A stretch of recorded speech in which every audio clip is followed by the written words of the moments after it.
Ma seisan siin Eestimaa maastikul sellepärast, et see, mis selja taga paistab, meenutab mulle mingil määral Aafrika savanne.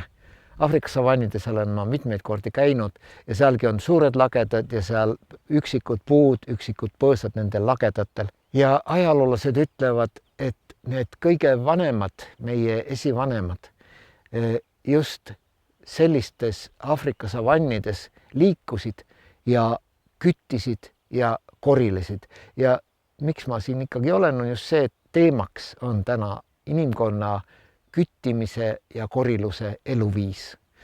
Aga käes on mul selline kepp, selle kinkisid mulle haruldased inimesed, kes siiamaani Aafrikas on kütid ja korilased. Need on siis bushmanid ehk sänid, nende juurde me veel jõuame.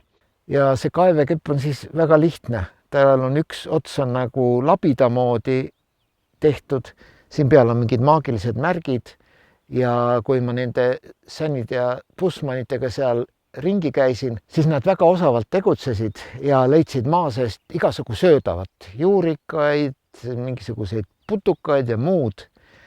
Ajaloolased jällegi ütlevad, et selline kaevekepp oli juba inimestel võib-olla üle 100 000 aasta tagasi. Just nendel esimestel küttidel ja korilastel, kes seal üldse savannides liikusid, ja selline tööriist on inimkonna kõige vanem puust tööriist üldse.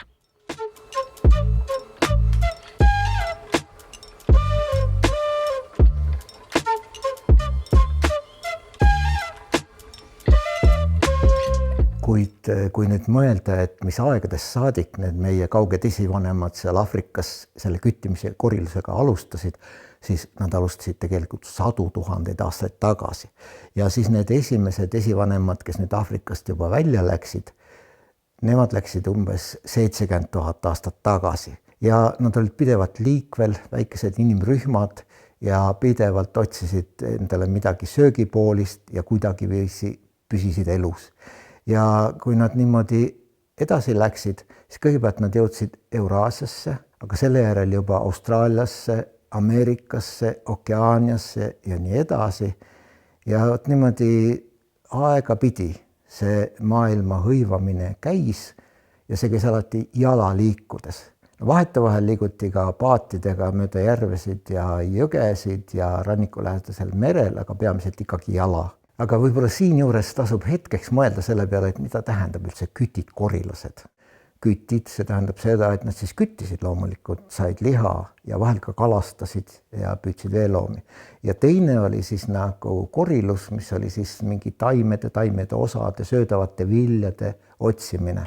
Ja põllupidamist ja karjapidamist nad ei tundnud ja teistpidi võttes võib öelda, et nende käekäik sõltus täielikult ümbritseva looduse käekäigust. Või nagu ökoloogiateadlased ütlevad, siis nad olid nagu üks lüli kohalikust toiduahelast teiste olendite hulgas ja nende hulk sõltus väga palju sellest, kuidas käis teiste liikide käsi, kas neid oli rohkem või vähem, siis jäi ka inimeste hulk rohkemaks või vähemaks. Aga nüüd küsimus, et see kõige ürgsem rändamise viis inimestel, et kas sellest on tänapäeval midagi järel. Ja huvitav on see, et mingites väga kaugetes maailma nurkades mingid imeväiksed rahvakillud harrastavad tänapäevani seda küttimist ja korilemist.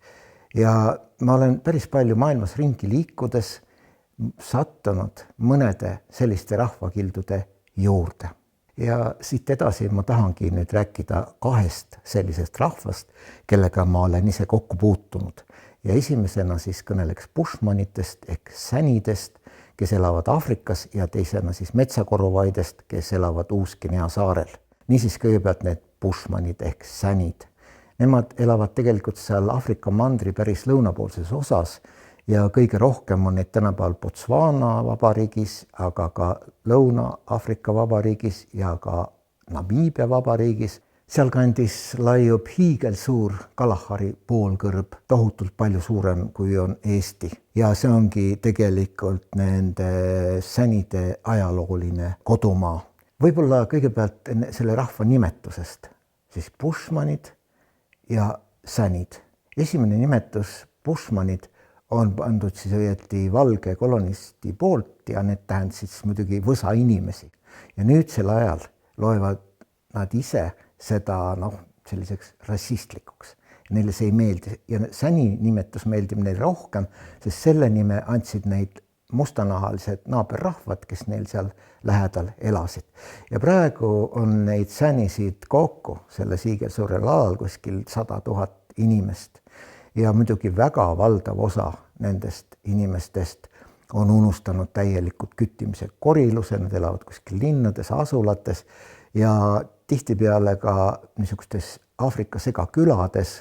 Elu on neil seal meie mõistes üsna vilets ja mõnikord nad käivadki korilemas ja küttimas selle pärast, et lihtsalt endale natuke toidulisa saada. Ja seal pool kõrbes nad lähevad siis päris mitmepäevastele rännakutele ja neil on siis kaasas mõnikord ka lapsed, isegi naine, meestel on vibud ja pereliikmetel siis need kaevekepid, mida ma siin enne näitasin. Ja kaevekeppi kasutatakse päris tihti, see on täiesti imetlusväärne, kui kiiresti ta selle kaevekepiga tegutseb, seal maa sees kaevab pehmesse liiva hästi kiiresti poolemeetrise augu ja tõmbab sealt välja teinekord niisuguse suure mugula, vahel ta täitsa kõrvitsa suuruse, et see on täitsa imeline, kuidas ta oskab selle koha pealt seda saada.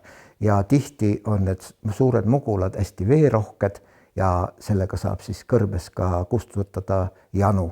Taimede lähedalt maa seest leitakse ka teinekord näiteks mingid putukad, mingid mardikaid ja neid siis süüakse röstitult lõkke peal. Ja huvitav on see, et kuidas see lõkke üles saadakse, tuli saadakse üles paari minutiga. Ja see käib niimoodi, et hõõrub tohutu kiirusega oma pihkude vahel seda pulka ja see pulk toetub teisele pulgale, mis on rõhtsalt maa peal ja hõõrub nii meeletult kiiresti, et seal kahe pulga vahel tekib leek ja ongi tuli üleval. Aga nüüd kütid, need lasevad siis oma mürgitatud noortega loomi.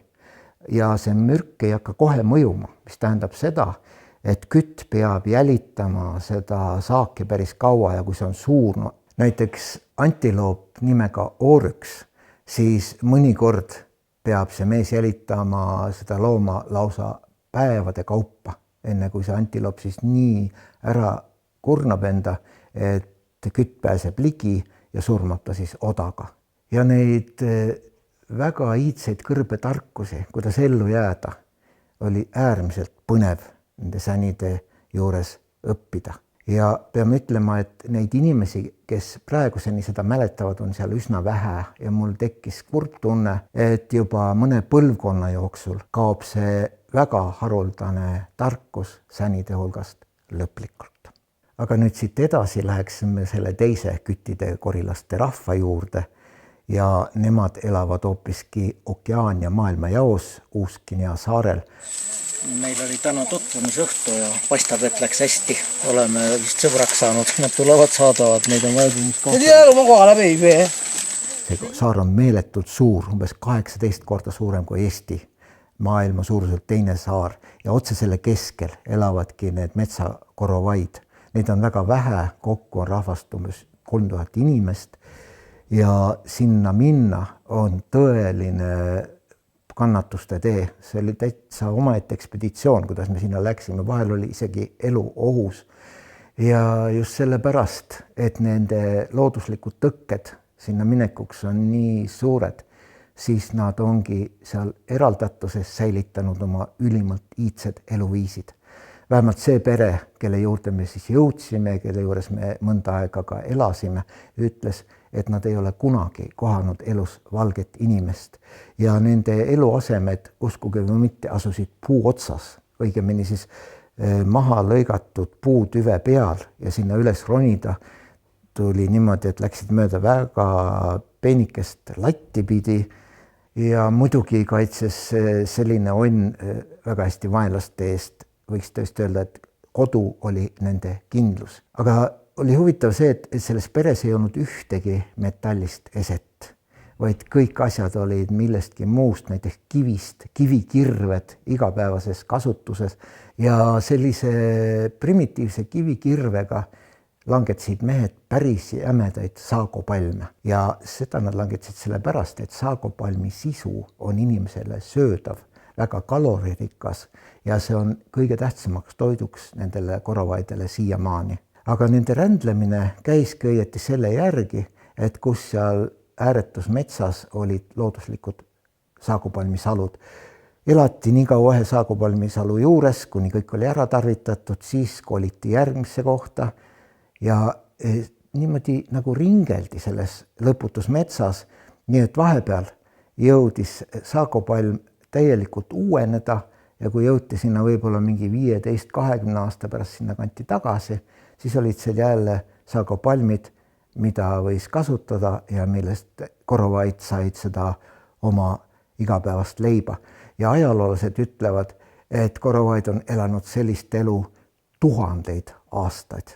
Aga lisaks sellele taimsele toidule olid neil ka siis loomne toit, näiteks nad püüdsid madusid paljaste kätega või siis metsaputukaid, ritsikaid, kilke, neid oli metsas nii palju, et poole tunniga sai juba vajaliku kätte ja vahel püüti ka veest mingeid veeloomi, näiteks veekilpkonni ja suuremaid loomi nagu metssiga, neid jahiti siis vibuga ja toitu tehti lõkketule röstides, keeta ei saanud, sest metallist nõusid ei olnud, järelikult tuleb ainult lõkke peal kõike toitu teha. Ja meile võib tunduda, et see elu oli väga primitiivne ja vilets, aga ma ütlen, nad kulutasid nii-öelda tööle iga päev ainult umbes 4 tundi. Ja nendes suur eripära on selles, et nad suudavad täielikult saada kõik vajalikku oma ümbritsevast kodumetsast.